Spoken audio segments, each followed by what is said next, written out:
Welcome back, everyone, or welcome if you're joining us for the first time today or even this week. I know we have attendees jumping in and out of sessions at our Future of FinCrime Canada Virtual Summit. Regardless of how you got here, thank you so much for being here. Thrilled to have you join us for this session. This is a live Q&A, and because it's a live Q&A, we want you to ask questions. I want to make this as interactive and as useful to you as possible, so please type your questions into that Q&A text box. I think it's right under the video window where we're in the middle. I keep moving it around when I set up the console, so I never know where I put it, but somewhere you'll see a text box. It says Q&A. Type your questions into that text box, and we will field your questions throughout the presentation. We had a great session before this called The Future of FinCrime Skills, where we got a ton of questions on a few key themes that we're going to talk about in just a second. I'm really privileged to have a fantastic panel of subject matter experts and FinCrime professionals at various levels of their career here for the dialogue. And we did that on purpose. We wanted people who were, newer, still not very experienced, newer, but some people who are very far along in their career. Some of you may recognize Dr. Ian Messenger on the line and others. So we're getting a variety of perspectives here on this session, and that's to bring you a variety of advice and guidance on how you can start out, progress, whatever the case may be. We're the Association of Certified Financial Crime Specialists, and we exist to help you advance the fight against financial crime in whatever form it takes: money laundering, fraud, cybercrime, corruption, so on and so forth. We cover the full spectrum of financial crime risk. We do have a certification. It did come up last time. We may explore it a little bit here further if we have time, but the CFCS credential, really the only credential out there that covers the full spectrum of financial crime risk, and we are very committed and active in Canada. Virtual events for the time being, someday live events like this one. Membership at institutions and organizations within Canada. We have TD Bank and several others that have large groups with us, and we're thrilled to have some of those professionals join us for this conference. We do webinars, we have a Toronto chapter, and much more. So we got a lot of questions last session. I'm sure we will this time on networking, building your network, how you find people. And our Toronto chapter is one of the ways to do that. Another way to do that is through Susan's, who's joining us here today, Susan's Toronto Compliance and AML Events Group, TCAE.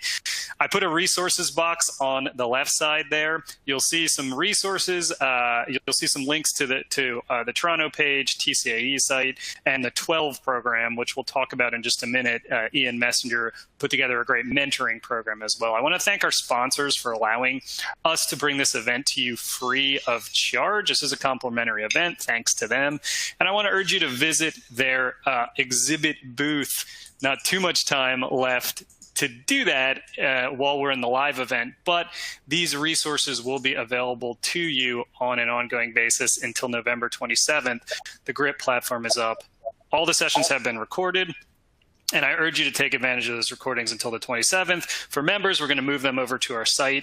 At that point, they'll be accessible along with our webinar archive for members for an ongoing basis. So if you're interested in that, please join ACFCS as a member and take advantage of the GRIP platform. This, again, is where your event agenda is housed to network, connect, and meet people. This is the last day that probably a crowd will be on there. As mentioned, it will continue for a few days after that. So go ahead and make some connections, schedule meetings, chat with people, connect with people of a similar interest. Now let's see who's on the line. I just threw a poll question up. It's showing up in the slide section. And it's just asking, what would best describe your level of career? Are you seeking a FinCrime role? You're either a student, new to the industry, coming from another role. Do you have, are you just starting?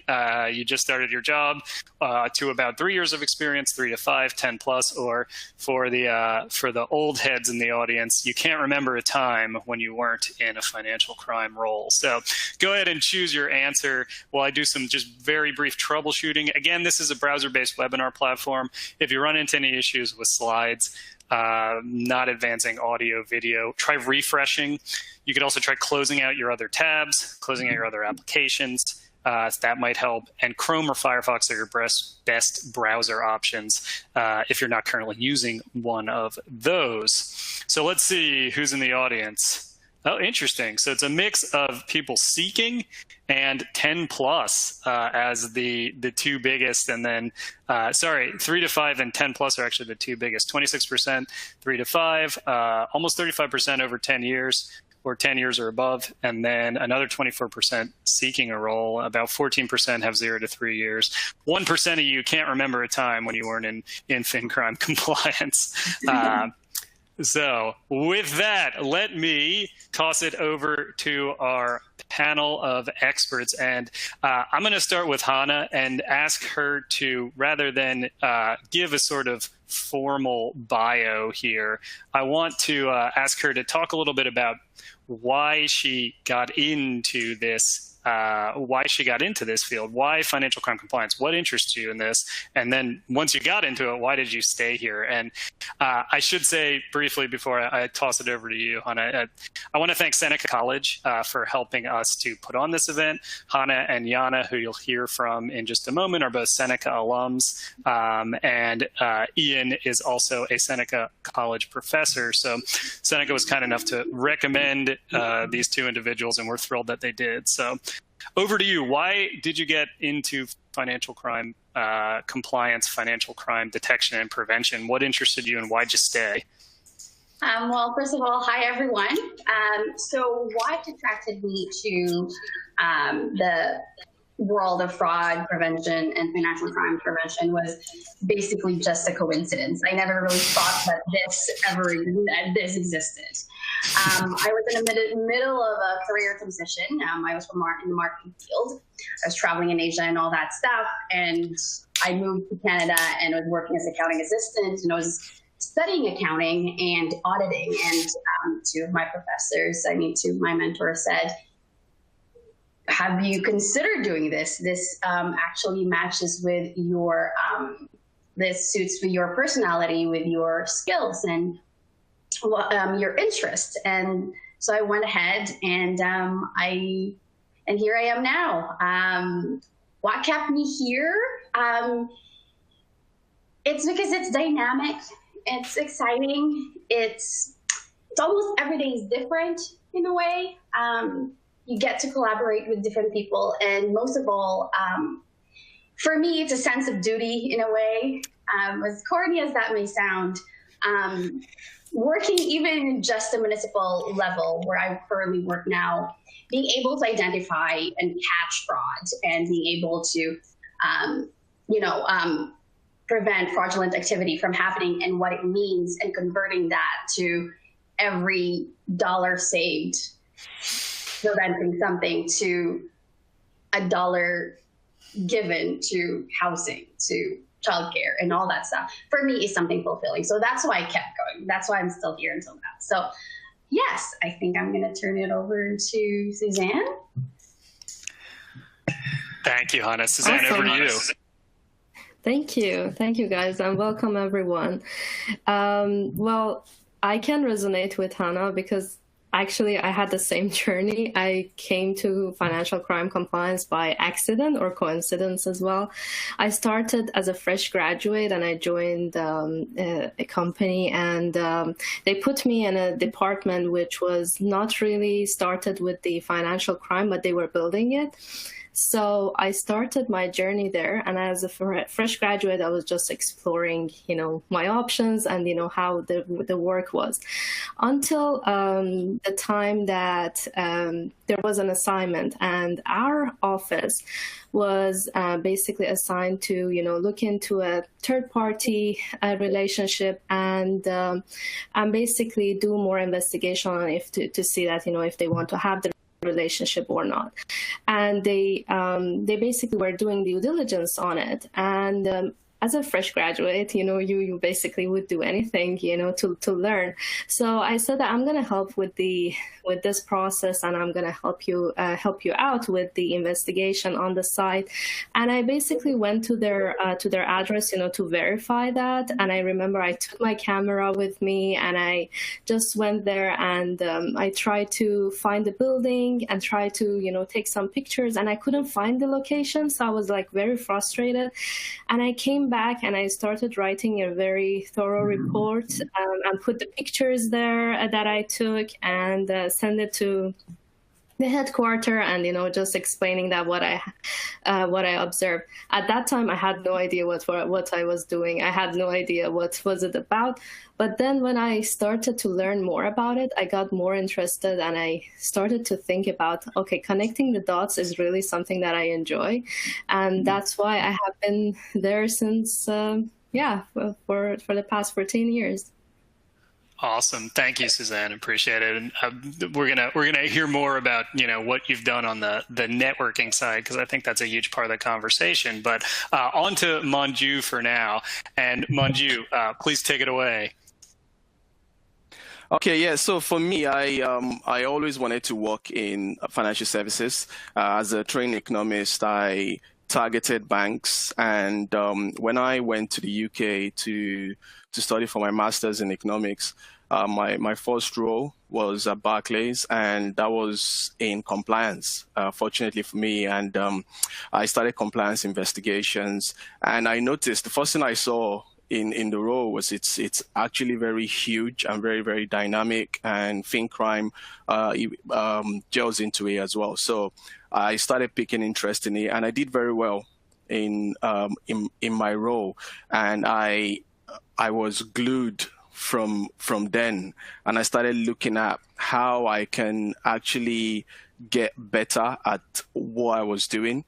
And one of the things that makes it more interesting and that actually keeps you in financial crime, for most people that I've spoken to, including the mentors I've had in the past, is that you can go into different service lines. You don't have to stay in one. If you've done everything in fraud, you can go into AML, and when you get into AML, it's a completely different world entirely, where you can do due diligence, you can do transaction monitoring, you can do sanctions. So that's a big one for me, and I've actually. For me, I think I've done about, say, 40% of where I intend to get to. And I still think that I have a lot to do in this industry, and I'm just getting started, even though it's been about 8+ years now. That's awesome. Yeah, and you mentioned several things that we're gonna get into, which is mentorship and mentors that you've had, and as well as the diversity of skill sets and the kind of adjacent skills and moving between those worlds. And speaking of mentorship, I'd like to hear from Dr. Ian Messenger, who is a professor at Seneca College among his many hats. So Ian, on to you. Yeah, thanks, Brian. My journey was very much a fluid progression from where I started to waking up one day and being in financial crime prevention. I originally, I started in policing. I was a police officer back in the UK. You probably get that from my accent. And to not show my age too much, it was shortly after 9/11 that I was entering the profession. And I chose to specialize in drug trafficking and counterterrorism as my main crime types. And over the course of the years, I gradually moved more and more into the issue of money laundering and terrorist financing, until the point where I left the service and moved into the private sector, where I actually reflected back on the most recent years, and the vast majority of my work had been in terrorist financing and money laundering. So coming to Canada, I reflected on where I was and where I wanted to go, and I moved into the world of academia. So I've been teaching counterterrorism, money laundering, and policing for the past 4 years now. What keeps me here, as Hannah said, is that it's a dynamic, it's always changing environment. I think the people that we see in the industry are all dedicated and motivated. And it's really hard to find a profession where people have that level of enthusiasm and motivation. Yeah, I think it's a great point. And, I think one of the things we talk about a lot in the career, point, and one of the reasons why I wanted to start this conversation with this question was we talk a lot about the how to get a career, how to advance, that type of thing, but not the why. Why are we doing this and what keeps us here? So, yeah, that passion and that dedication, I think, is one of the big things for a lot of people. So, Yana, last but certainly not least, please tell us why you're here. Thanks, Brian. So funny enough, the way that I got into the industry was, I guess you can say, similar to some other stories, but I had finished my undergraduate degree and I thought, okay, I want to do a postgrad. What am I going to do? So a colleague of mine at the time, she was showing me this program at Seneca called Fraud and Forensic Accounting. And so I looked at the courses and I said, holy, that is really interesting. And to be honest, I never even before considered that it was like a thing that people did this. So I looked into it and it kind of fit with my personality. Generally, I'm a very inquisitive person.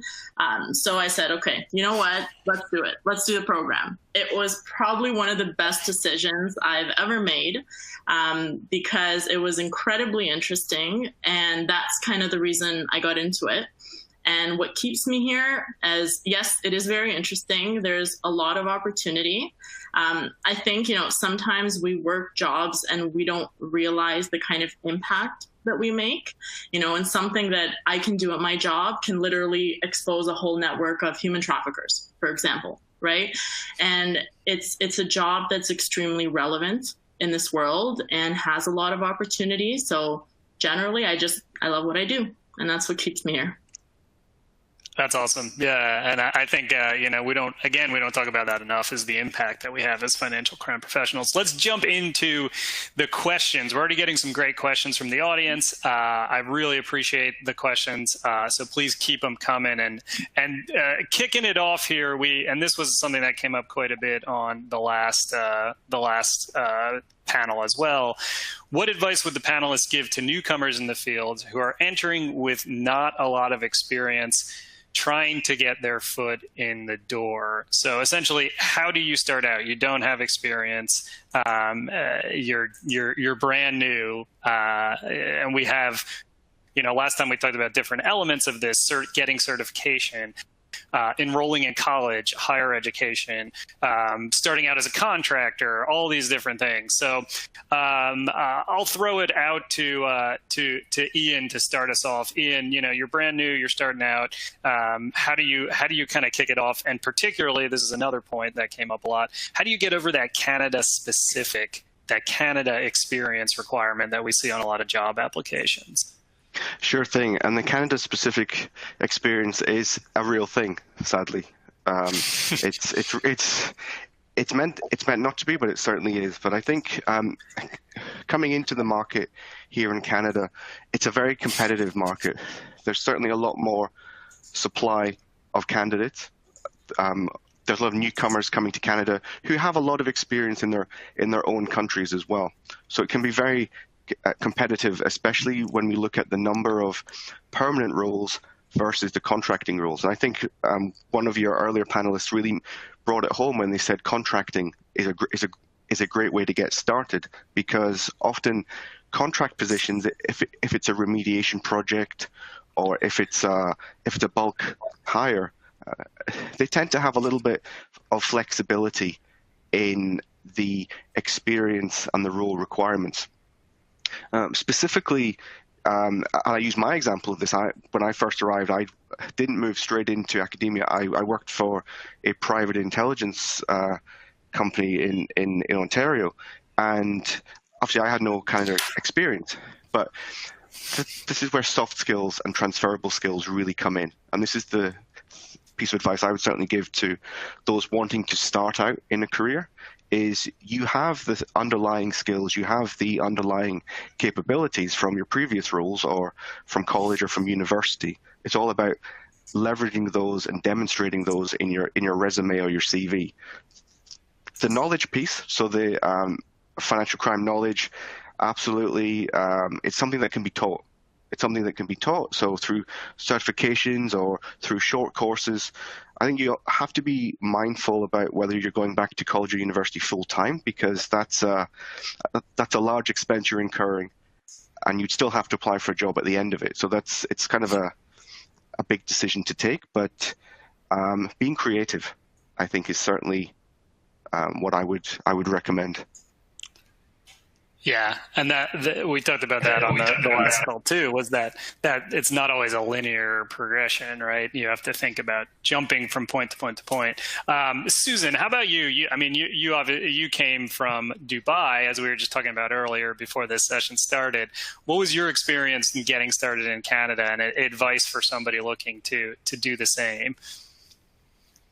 Sure. Well, actually, I had kind of the same experience as Ian said. The Canadian experience was something that I personally, experienced it. And I remember I went for an interview, and the recruiter told me that you are overqualified, but at the same time, you don't have Canadian experience. So I was a bit shocked and confused at the same time. So I had no idea what exactly that means. But then when I, talk to more people and I understand, okay, what does it really mean? And is it like kind of legal, to say about it? And I figured that is not kind of legal because the Ontario Human Rights Commission actually, in 2013, they abandoned writing the Canadian experience in the job description. So that was not on the job description. This was something that I've been verbally told. And then I started to think that, okay, how I can, find ways in order to circumvent, this condition that I have. All my experience, I know that I could transfer it. I have no problem with that. Some of those experience, some of those regulations that I know, they are international based. So I have that kind of comfort in the back. What I realized that was the regulatory framework in Canada was that I would be lacking, because I had no framework structure was, or what are the regulations specific, for the field that I wanted to apply to. So I started, to start learning step by step on who are the regulators, who are, what are the regulations, that it would apply to me. So my recommendation to anyone who wants to start as a newcomer here is that try to build that information for yourself as well, because that is something that if you invest your time in and you invest your energy into it, you can perhaps give the comfort to interviewer that, okay, although I have not have the Canadian background or experience, but at least I have the understanding about the knowledge about the Canadian regulatory framework, which could absolutely help, especially if you're writing a cover letter. That could be definitely a very good standing point, which I tried it as well, and it worked for me. So this would be my recommendation for anyone who wants to start Great. As a newcomer. Yeah. Thank you, Susan. Hannah, how about you? Advice to newcomers, especially kind of drawing on your own experience. Any thoughts on this? Yes, of course. So there's two things that happened to me. I moved from the Philippines. On top of that, I transitioned to a new career. So there's really a lot of things that's was in my mind. So what I did, coming from a different background, I agree with my colleagues here with everything that they say, but one thing I applied was my marketing skills coming from a marketing field. So like what Susanna was saying earlier, you have to research. You have to assess. What that means is you have to assess the field.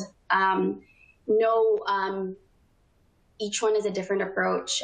Know the field. Like, for example, if you know someone, and I tell this to people that I've mentored too, is that if you are if you know the field and you know someone or you follow someone, say for example in LinkedIn, and you want to follow that path, you can look at their career path in LinkedIn and then go from there. You can look at their networks. You can look at the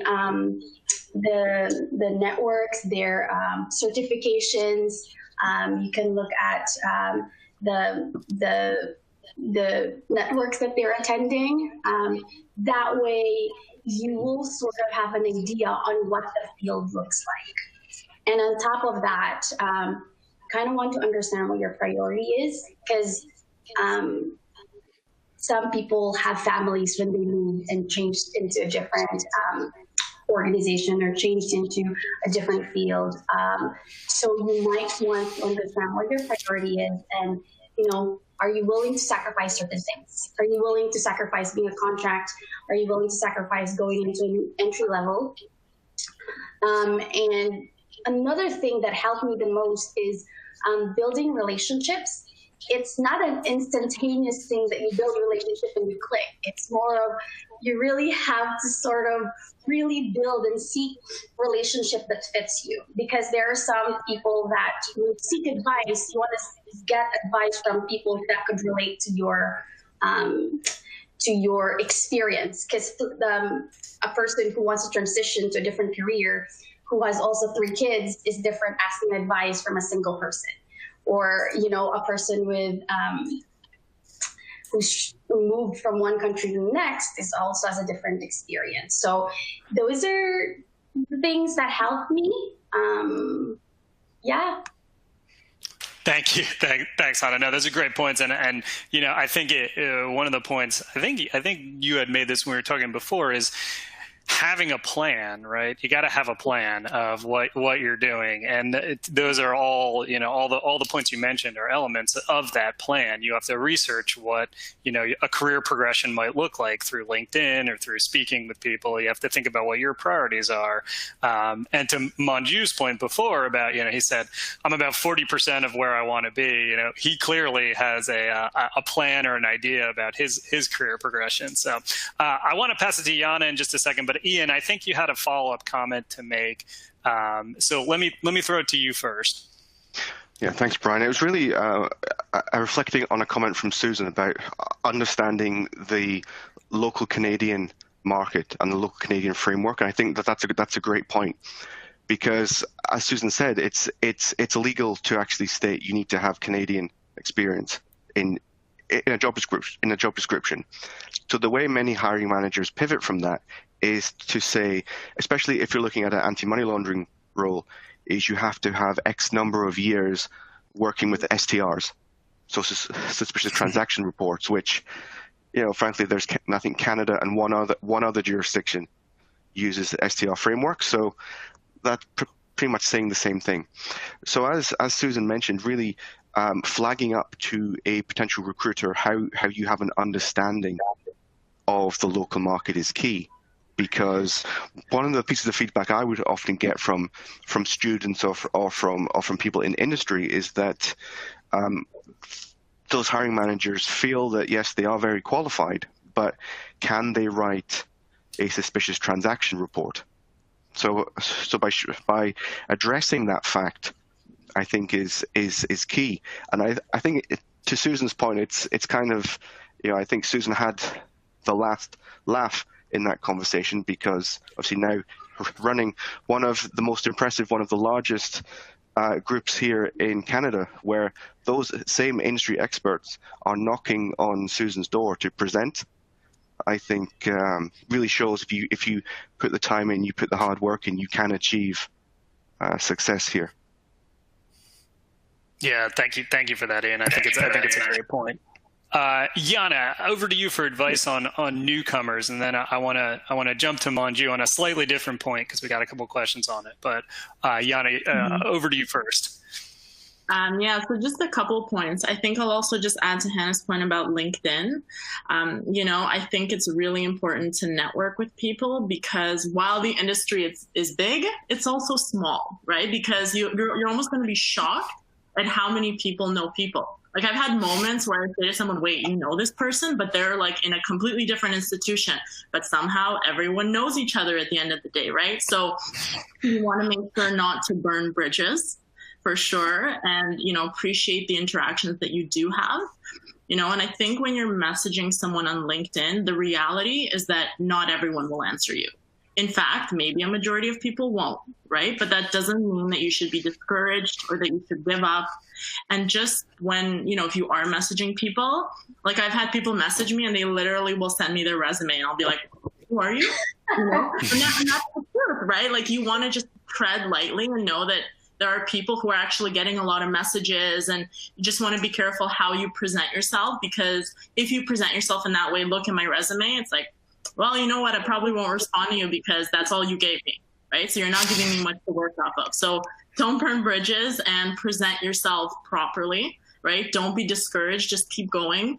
Know that obviously, not everything necessarily works out the way you plan it or the way you want it right away, but don't pass up opportunities because you don't think they're necessarily good enough in the moment. Right? Like, I think that it's really important in this industry to get your foot in the door. Right. So because at the end of the day, you move quickly, so if you get a job, let's say maybe not necessarily the level you want, a little bit at a lower level, it doesn't mean you can't move quickly, and you should take the opportunities when they come. Yeah, I think that's great advice. And, to the point on LinkedIn and just shooting someone a resume right away, as always, there's always a better option than just sort of instantly bombarding someone. And it can be as simple as, hey, I'm just interested in hearing about how you started your role, similar to what we're doing here today. People like to talk about themselves, as I certainly do. So, Manju, I want to hear from you on a point that is coming up quite a bit in the Q&A, and that's on more on maybe the people who said they had 5 to 10 years of skills. And, people are asking about skills like data science. How do I gain skills in data science? How do I prepare for the future where analytics and machine learning become more important?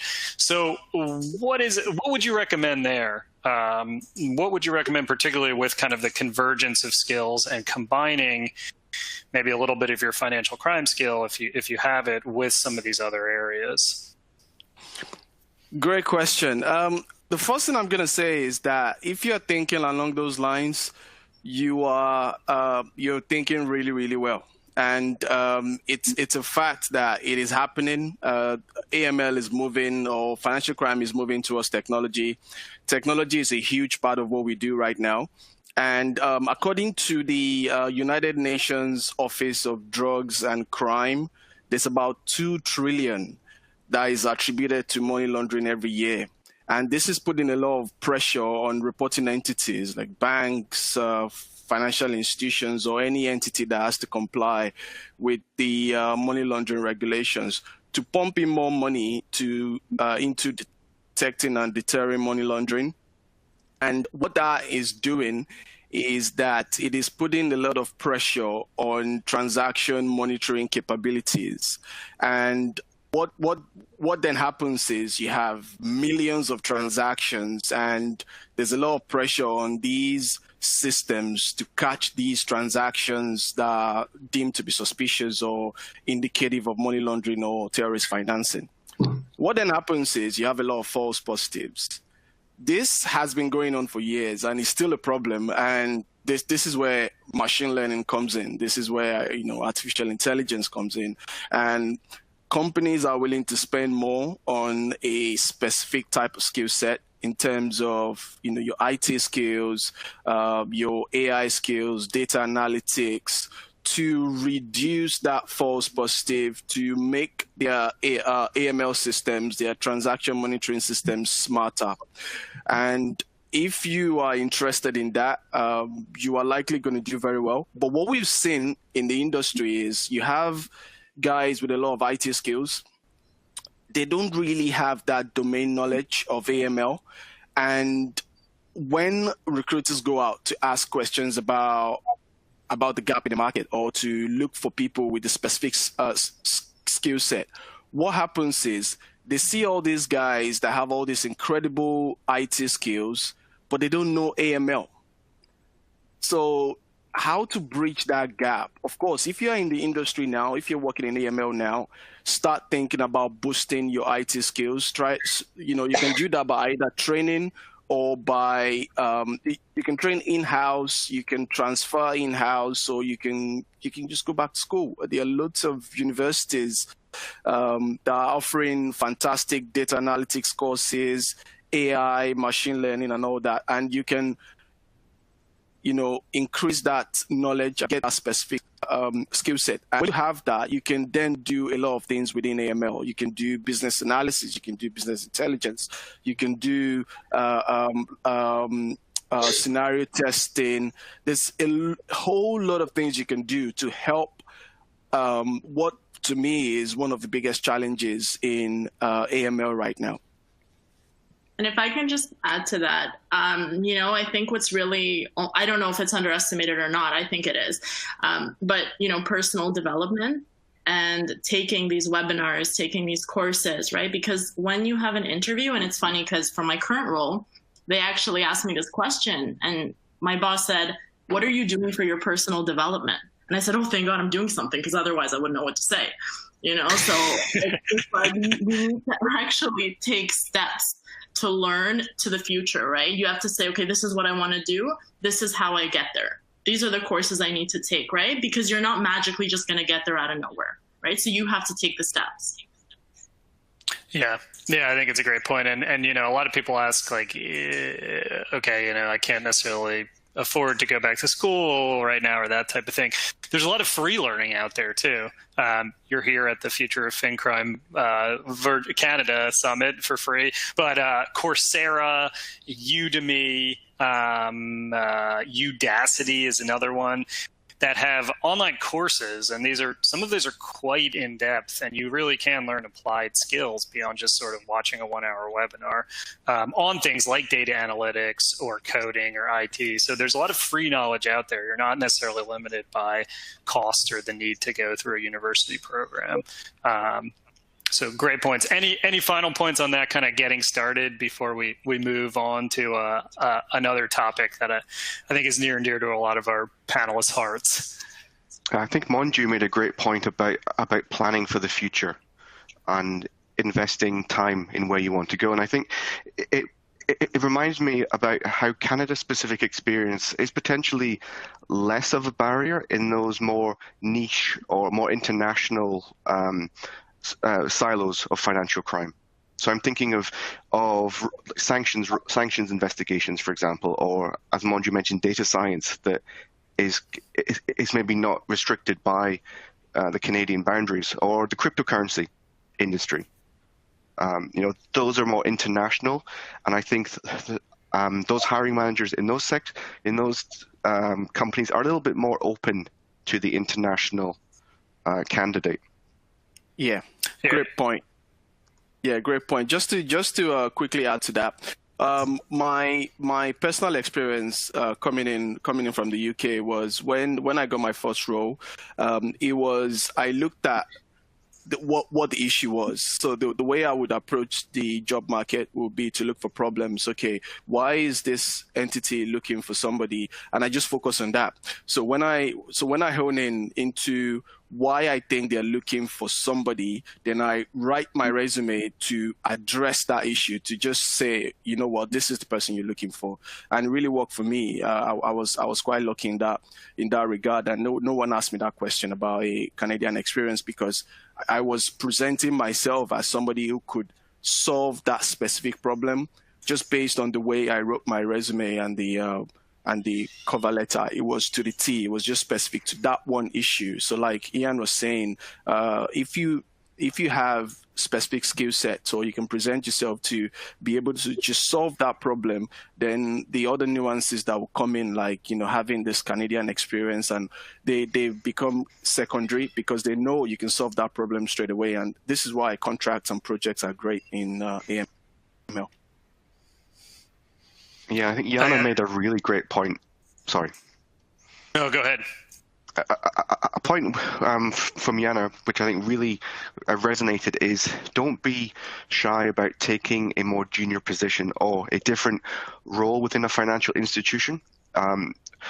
One sector that always comes to mind is retail banking. So if you are looking to enter compliance, have a look at the more frontline roles as a way to get your foot in the door. Because one of the great things I've always looked for, or I've observed in good investigators, is having knowledge about how customers actually work, how the front line works, and having that frontline knowledge can really stand you in good stead going forward. Yeah, it's a great point. And I mean, I hear sometimes in compliance there a criticism, I guess you could say, that there are people in the field who are, conducting transaction monitoring investigations, whatever the case may be, on products or services that they don't necessarily understand, right?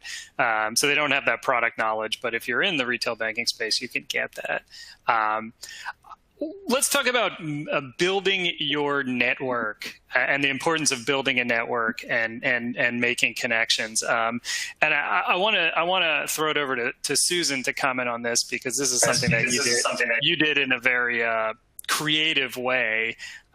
So can you talk about how you built your own network in Canada, and particularly what you're doing with TCAE? Sure, absolutely. Well, building a network is kind of an art, I think, and everyone, I think, knows that. For me, networking is not only about, who knows you. It's about, it's not about who you know. It's actually who knows you. And I think, as a newcomer, or even, someone who wants to, start your career, in financial crime, I believe that, that would be the first step that you have to do in order to, to basically get your role, and find people who they are in this role, and make a meaningful connection. And to your point, Brian, how I started TCA, it was exactly what I did as a newcomer. I came here, everyone was telling me that, okay, you need to do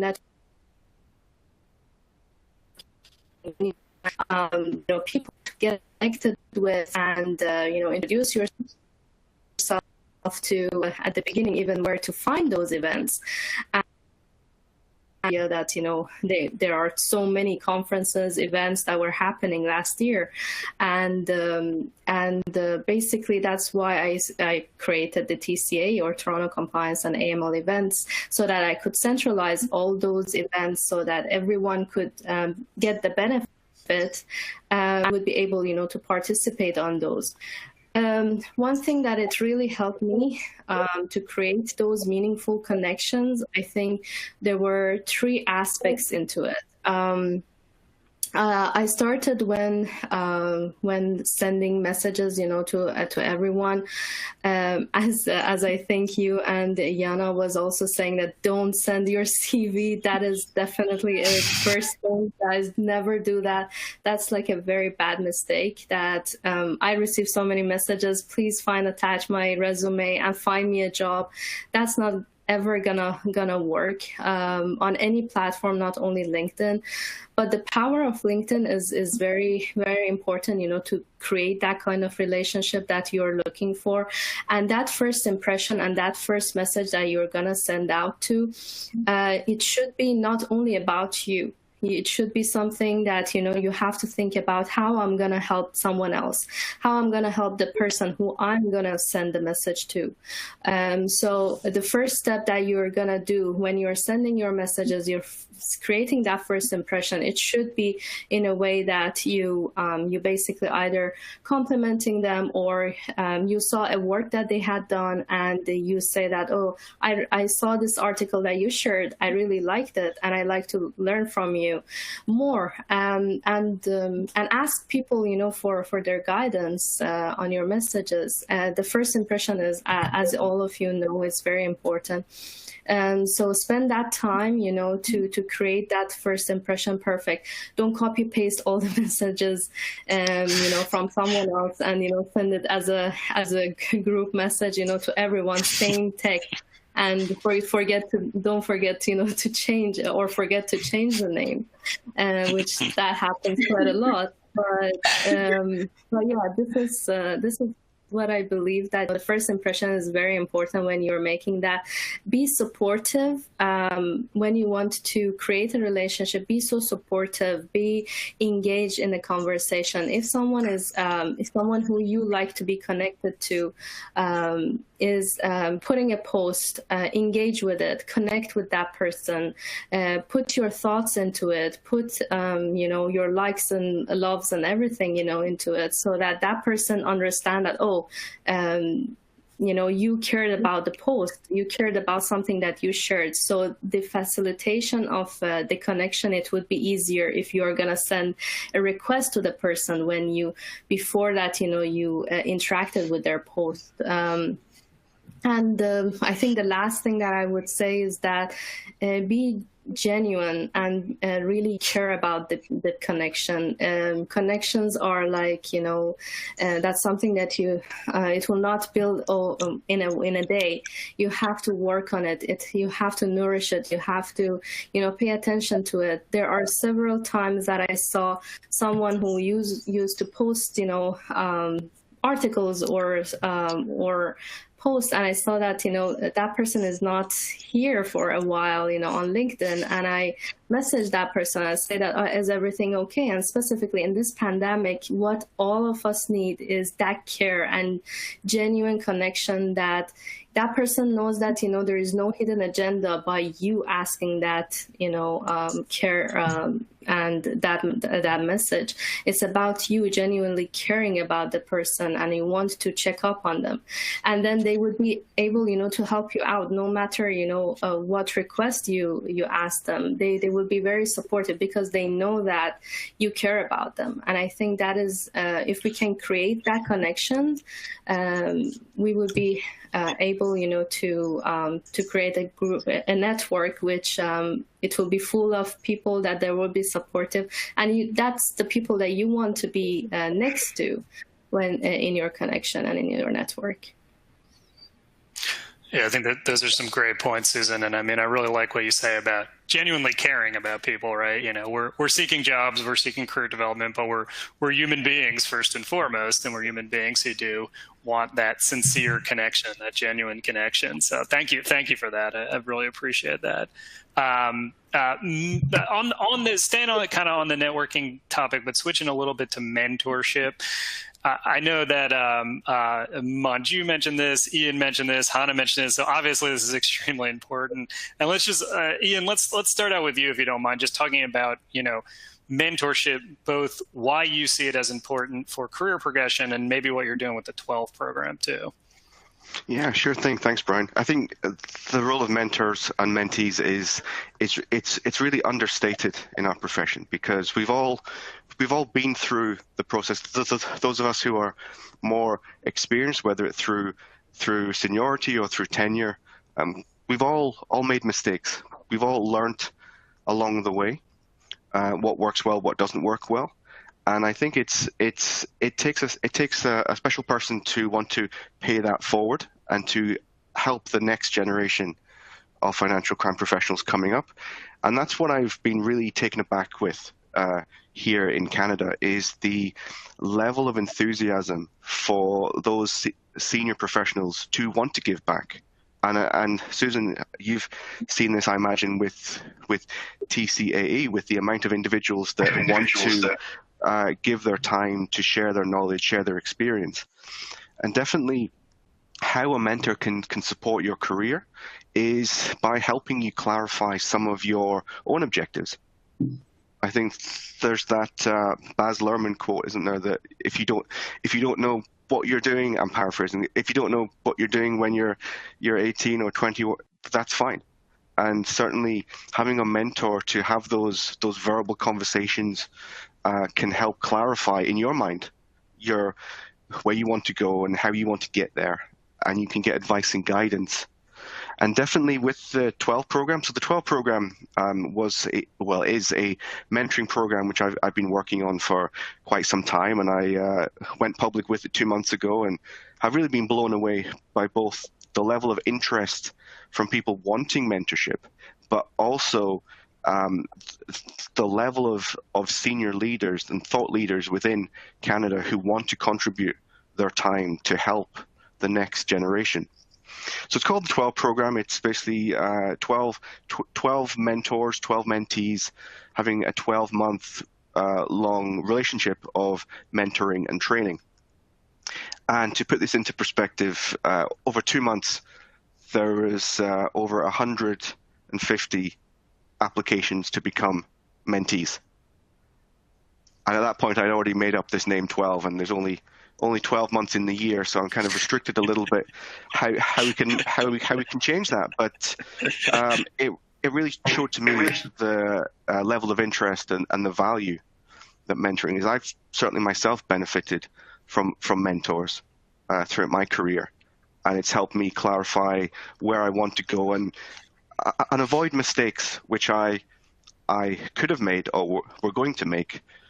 And definitely, if you look at the level of experience and the wealth of knowledge here in Canada, it's crazy. There's so much talent, there's so much knowledge, and there's so much willingness. As long as you craft your first introduction. I think, Susan, you made a great point about when you approach someone on social media, it has to be genuine, it has to be honest, and it goes both ways. Because if you're someone reaching out to a mentor, the mentor will also be thinking in the back of the mind, is this a relationship, firstly, which is going to be worth my time? Is this person committed to the process? There are unfortunately a lot of people out there who are wanting quick fixes. They're wanting all the information provided to them. They're wanting the perfect role in career straight away. It doesn't work like that. You have to put the time and effort in, and if you're looking to launch a mentoring relationship with someone, show what value they will add to you, but also the value that you will add to them, I think is key. Yeah, some really great points, Ian, and thank you for that. Again, this real sincere human connection point keeps coming up, and I think it's extremely important. I do apologize. We clearly should have budgeted way more time for this conversation because I'd love to keep it going, but we are running out of time. So I do want to throw it to Yana because we have a specific question regarding how does one get into public sector investigative roles. So I'll ask for that. How did you specifically get into your role with the City of Toronto, and then maybe if you could segue to just some closing thoughts or anything that you want to say to kind of wrap us up, and I'll ask all the panelists for the same. So, but Yana, over to you first. Then again, just like I said in the beginning, I actually stumbled upon the public sector. I didn't intentionally considered public sector. One, because I never thought that the public sector, where I'm at right now, has a position at that level, or has a team who's looking for forensics, or who's looking for fraud prevention and all that stuff. But what got me to the opportunity that I got was I went to Seneca. Seneca has been great. Has been a great background for me because the professors there has also been your alliance on helping you find the opportunities that fits you. And one of the opportunities that they gave was there's an opening for an analyst. Actually, at that time, it was an internship for that internship for the public sector, and I willingly did that, even though I know it's a step down to the program that I was on, or the or the career that I previously had. I don't think there is a one way, a one method in going into a public sector. I think the same advice that goes with everybody else's advice was that do your research, tailor your resumes as how it would be in job descriptions. And one thing that I would actually want to add, which I really learned a lot and which helped me a lot in finding mentors and closing relationships and actually building that relationship, is on your first interaction, don't forget to close. Meaning you have to ask, when can we meet? What are the options? Give them options. You can't just throw away and say, I hope we can meet one of these days, or whenever you're free. But if you could offer them an option, can we meet on a Wednesday or Friday? Would that work for you? Well, give them an option instead of throwing you out and just say, I'm going to put you on read. But this way, you have an opportunity. They will have an opportunity. Oh, I guess Wednesday works right now. I don't have anything, so sure. Even though they don't know what they're getting into, they would be willing to say yes more. And that's what I learned from marketing, and it's been working for me so far. So I just want to forward that to you. So yeah, and always just have your focus. Mentors are actually important. I have different mentors from different industries to just help me navigating through. So don't just focus on one. You can have different mentors. And yeah. Thank you, Hannah. No, that's great advice. And again, I wish we had more time to talk about it, but I like the always be closing point. If anybody's seen Glenn Ross. Suzanne, on to you for any kind of closing remarks or anything else you want to air out there. Sure, absolutely. I think what Ian said, I'm gonna, go back to it and say that, how the community in Canada is so supportive and so awesome. It's very encouraging, to see the support of many mentors who they like to, participate in anything that you do, and they are genuinely like to help out. And I don't think there is any other country in the world that are as forthcoming as Canada in that matter. And I think, just for mentors and also for mentees, just to be mindful that, these people, they are putting their time and effort in educating and sharing their knowledge and experience. And it's very, very valuable. And they have to take the time to do a lot of work before. They have to put their efforts into, the question that they want to ask, have an answer as well. Don't come to the mentor with a question. Come to the mentor with a question and an answer, and just make sure that the mentor's responsibility is not basically to give you all the answers. The mentor's responsibility is basically guiding you to find the answers for yourself. And I think if you have that in mind, you can do anything in your career and you can progress it in a perfect way. That's great advice. Yeah. And that goes actually back to a question we got from one of our attendees is, what mistakes do people make when seeking a career compliance and seeking mentorship relationships? And so I think that's definitely one of them. Thank you, Suzanne, so much for that. Manju, on to you. Yeah, so what I'm going to say is if you're really, really interested in the industry, you have to know the law. I think Suzanne made that point earlier. So if you're interested in AML, for instance, the PCML TFA, the FinTrack guidelines, OSFI guidelines, OFAC, and sanctions due diligence, know the law. What I've seen throughout my years in the industry is the people who can speak to the law. This is why compliance, AML compliance likes people from legal background. They give some element of respect to folks who can speak to the law.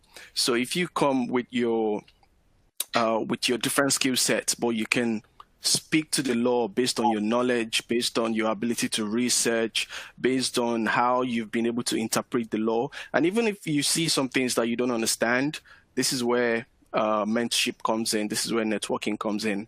We have a ton of people in the industry who can help you interpret these questions. See, not a lot of people do that. Even I struggle with it to sort of, learn more about the law.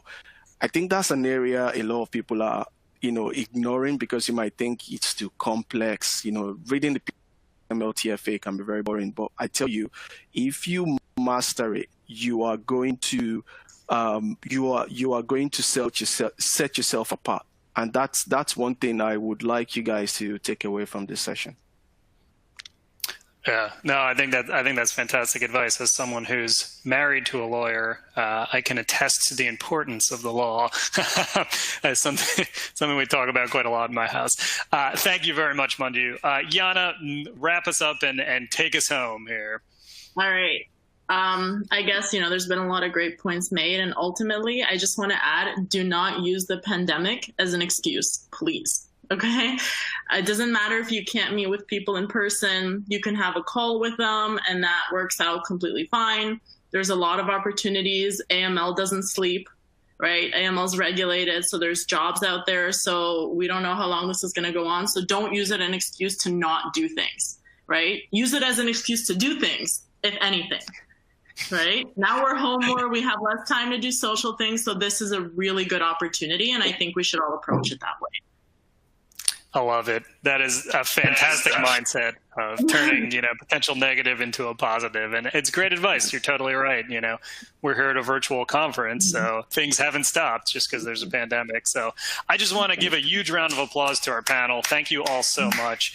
Again, thank you, Hannah. Thank you, Suzanne. Thank you, Manju, Ian, and Yana for great insights and just a really fun conversation. And I just appreciate so much the willingness to share this with the audience. Find them on LinkedIn, write them a nice personalized message, continue the dialogue, and find me as well. And thank you again to all our attendees for being here. Best of luck with your career.